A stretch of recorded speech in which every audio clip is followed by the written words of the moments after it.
প্রতিনিধি পটুয়াপাড়ায় অভিষেক বন্দ্যোপাধ্যায়ের বাড়ির সামনে থেকে তিনি খবর করছিলেন, তিনি লাইভ সম্প্রচারে ছিলেন। সেই সময় অভিষেকের এক চেলা তিনি এসে হঠাৎ আমাদের প্রতিনিধিকে বললেন এখানে দাঁড়ানো যাবে না। তিনি কিন্তু ফুটপাথে দাঁড়িয়েছিলেন, একজন ট্যাক্স পেয়ার, একজন সাংবাদিক, তিনি দাঁড়িয়েছিলেন সরকারি ফুটপাথে, কারো বাড়িতেও ঢোকেননি। কিন্তু তারা বলছেন তারা জবরদখল করেছেন ফুটপাথ।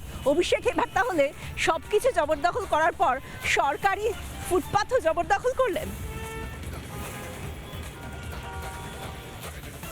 ফুটপাথ আপনি ঘিরে রেখেছেন মানে আপনার? আমার ম্যাডাম, আমি বলছি আমার, যদি না হলে পরে আমার বাড়িটা আপনি উঠিয়ে দেন, ফুটপাথে রাখা আছে। এই কথাটা আগের দিন আমি বলেছি, আপনাদের দরকার পড়বে যখন আসবেন নেবেন। দেখুন আপনারা বলছেন যে অমুক করো তমুক করো, এ করো ও করো, এসব উল্টোপাল্টা বলবেন না।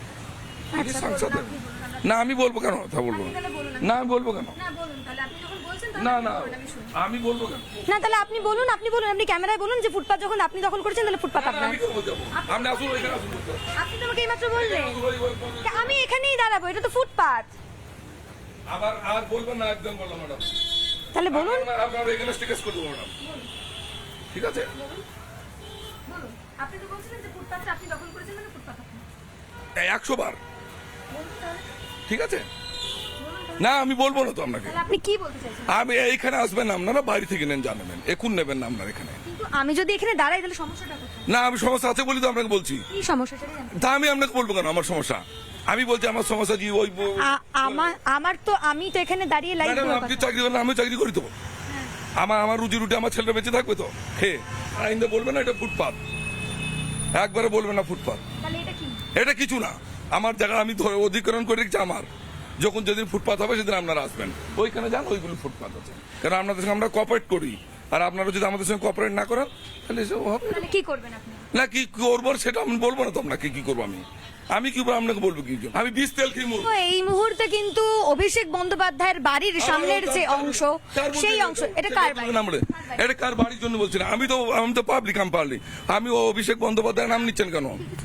না ম্যাডাম, আমি আপনাকে বলেছি যে আপনাকে অভিষেক বন্দ্যোপাধ্যায়ের বাড়ির সামনে দাঁড়িয়ে। না না, আপনি ওই পারে যে এটা অভিষেক বন্দ্যোপাধ্যায়। ক্যামেরাটা বন্ধ করুন তো, ক্যামেরাটা বন্ধ করুন, নাহলে আপনাদের কিন্তু আমি কিন্তু অন্য সময় তুলতে দেবো না পিকচার। আপনাদের সঙ্গে কোঅপারেট করি, আপনারা এটা করবেন না, আর যত করবেন করুন, যা করবেন।